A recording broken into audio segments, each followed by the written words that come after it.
और पार्टी का स्पोक्समैन बनना चाहता है, तो उसको क्या क्या किन किन बिंदुओं पर काम करना होगा?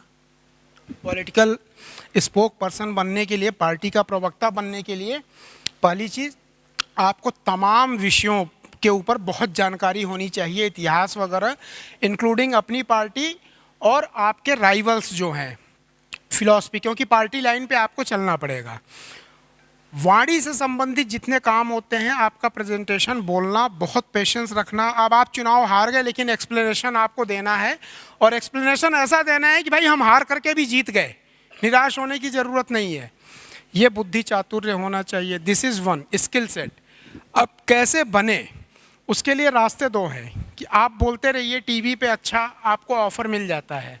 आप कनेक्ट करिए अपने आप को कि भाई मेरे अंदर ये हुनर है, मैंने टीवी में ये डिबेट दिया है, आपको ऑफ़र मिल जाता है। तीसरा चीज़ ये होता है कि किसी पॉलिटिकल पार्टी को ज्वाइन कर लीजिए। पहले छोटे लेवल पे, डिस्ट्रिक्ट स्टेट लेवल पे रहेंगे, फिर नेशनल लेवल पे बन जाते हैं। तो क्वालिटी दो ही होनी चाहिए। पहली चीज़ बुद्धि चातुर्य, नॉलेज, हर सवाल का जवाब आप दे दें, क्योंकि परिस्थिति, मैंने बोला एक चीज़ का जवाब अगर आप देते हैं कि आप अपनी हार को भी पब्लिक के ओपिनियन में जीत साबित कर देते हैं, तो आप एक कुशल प्रवक्ता हैं। अब पार्टी के बारे में और विरोधियों के बारे में संपूर्ण जानकारी रखना, प्रस्तुतिकरण, this is only the skill set. कोई और question please, otherwise we are going to wind up. कोई क्वेश्चन? पता है ये बताइए, आज के जमाने में क्या कोई ईमानदार व्यक्ति पॉलिटिकल बन सकता है, क्या सफल हो सकता है आज भारत में, आज के जमाने में?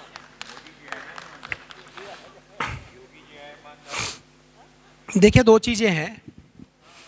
ये क्वेश्चन मेरे से बहुत बार पूछा जाता है। इसी के साथ एक क्वेश्चन और जोड़ूंगा, क्या बिना पैसे के भी पॉलिटिक्स की जा सकती है? चीज़ें दुरूह या मुश्किल हो सकती हैं। मान लीजिए आपको यहाँ से काशी जाना है, आपके जेब में पैसे नहीं है, या हवाई जहाज़ का किराया नहीं है, तो आप ट्रेन से जाएंगे, टाइम ज़्यादा लगेगा, उसका भी पैसा नहीं है। आप पैदल जाएंगे, 3 महीने में पहुँचेंगे, वो भी आप नहीं कर सकते, तो किसी की मदद लेंगे, भाई मेरठ तक मेरे को लेके चल, फिर दूसरी सब। ऐसे लोगों ने अराउंड द वर्ल्ड इन $8, एक पिक्चर बनी हुई है राज कपूर की, तो पूरी दुनिया वो घूम लिया। दैट में बी हाइपोथेटिकल। पैसा न होना, ईमानदार होना, टाइम ज़्यादा लग सकता है, मुश्किलें हो सकती हैं, लेकिन इम्पॉसिबल नहीं है। मैं ऐसे 50 उदाहरण आपको, आप ढूंढेंगे तो मिल जाएगा।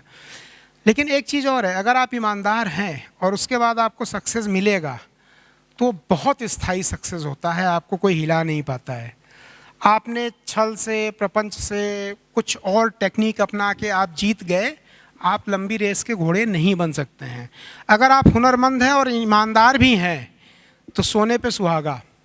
आप नॉलेजेबल भी हैं और आप ऑनेस्ट भी हैं, तो सरकार भी उस एम्प्लॉई का, उस आदमी का कुछ बिगाड़ नहीं सकता, बशर्ते आप, जिन लोगों को कानून की जानकारी है और जो ईमानदार है, वो गवर्नमेंट भी उनका कुछ नहीं कर पाती है, IAS ऑफिसर भी कुछ नहीं, क्योंकि नॉलेज प्लस ऑनेस्टी, दोनों चीज़ें। तो निराश होने की ज़रूरत नहीं है, दोनों चीज़ें होना बहुत अच्छी चीज़ है, और आगे इन्हीं हौसलों के साथ बढ़ना चाहिए। किसी और को? Oh my God, everybody is interested in politics. मेरी शुभकामनाएं, सब लोग जल्दी से जल्दी मंत्री मिनिस्टर बने। छोटी चीज़ क्या सोचना। क्योंकि जितनी आपको नॉलेज लगता है काफ़ी प्रॉब्लम हल, हाँ काफ़ी सॉल्व कर रहे हैं सर। जैसे कोई भी है, किसी पार्टी को बिलोंग करते हैं और किसी भी पार्टी, और सामने उसके अगेंस्ट कोई खड़े हैं, दूसरी पार्टी है, तो किस वे में उन्हें आंसर देना चाहिए? कोई जैसे मुद्दा होता है। देखिए, दो चीज़ें होती हैं पॉलिटिक्स में। एक स्ट्रेटजी होती है पॉलिटिकल कंसल्टिंग में। आपको दो काम करना है। एक तो अटैक, जितने राइवल पार्टी हैं, कंपटीशन है, ओपन कंपटीशन, आपको उनके ऊपर अटैक करना है। अटैक करने की 6 विधाएं होती हैं, अटैक की 6 स्ट्रेटजी होती हैं, वो डिटेल में बताऊंगा, वो फिक्स है। इसका एक एग्जांपल बता देता हूँ। बीजेपी अपने विरोधियों पे जो अटैक करती है उसको बोलते हैं encircled attack. Direct attack, frontal attack नहीं होता है। हाँ, तो इनसर्किल्ड अटैक सबसे टफ होता है। उसके बाद टफ होता है फ्रंटल अटैक। उसमें 1:3 का रेशियो चाहिए। अगर आप सामने से अटैक कर रहे हैं तो मिनिमम 3 गुना ज़्यादा रिसोर्स और आदमी होने चाहिए फ्रंट पे आके लड़ने के लिए। दूसरा होता है डिफेंसिव मैकेनिज्म। दूसरे वाले भी अटैक करेंगे। अब उन्होंने कोई भी आरोप लगा दिया कि भाई ये तो ऐसे है, बेईमान है, तो आपको उसके लिए भी अलर्ट रहना चाहिए। टारगेट ये होना चाहिए आपका हित बचा रहे, आपको कोई गलत साबित ना कर पाए और सामने वाले को डेंट पहुंचे। डेंट कैसे पहुंचे? इमेज, उसकी इमेज, परसेप्शन, उसके रिसोर्सेज। अब जैसे चंदा मांग रही है पार्टी को, खूब चंदा मिल रहा है, लेकिन आपने कोई उनका घोटाला खोल दिया, चंदा मिलना बंद हो गया, रिसोर्स कम हो गए, कमज़ोर हो गए। तो ये स्ट्रेटजी होती है।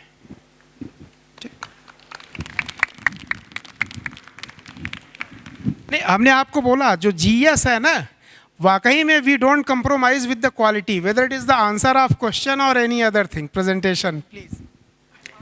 So I'm a fourth year law student. So as a lawyer, like future lawyer, what? No, sir. My question is कि debate करते हुए, what should be the mindset to have? Like you are having an opposition party which you need to question. So what?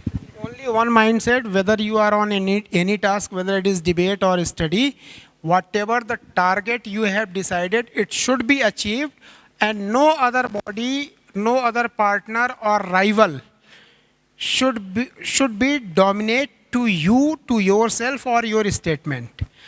आप जो चीज़ें बोल रहे हैं उसको कोई गलत साबित ना कर पाए, आज, कल और कल के बाद, सैकड़ों सालों के बाद भी। इस लेवल की एक्यूरेसी होनी चाहिए। That's only the mindset it is required. Should we wind up right now? Thank you very much to all of you. आप लोग सुबह से हमारे साथ रहे। On the behalf of global event and seminar, मैं पर्सनली आप लोगों का बहुत बहुत धन्यवाद करता हूँ। आप लोगों ने इस इवेंट को बहुत सक्सेसफुल बनाया। वीरेंद्र सर का बहुत बहुत धन्यवाद है। हमारे मेंटर राजकुमार आर के गुप्ता सर का बहुत बहुत धन्यवाद है।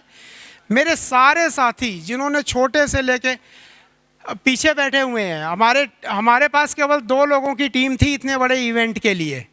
हमारे ऑफिस में जो थे केवल 2 लोग हमने रखे थे, वो नींव के ईंट हैं। उनका भी बहुत बहुत धन्यवाद मैं बोलूँगा। मेरे सारे टीम मेंबर्स, होस्टिंग वगैरह के जो टीम थे, आईटी मॉनिटर से हमने होस्टिंग ली थी, वेबसाइट हमने डेवलप करवाई थी अफरोज से। उन सारे पार्टनर्स को मैं बहुत धन्यवाद देता हूं जो लगातार 3 महीने मेरे एक एक फ़ोन पे काम करते रहे। Thank you.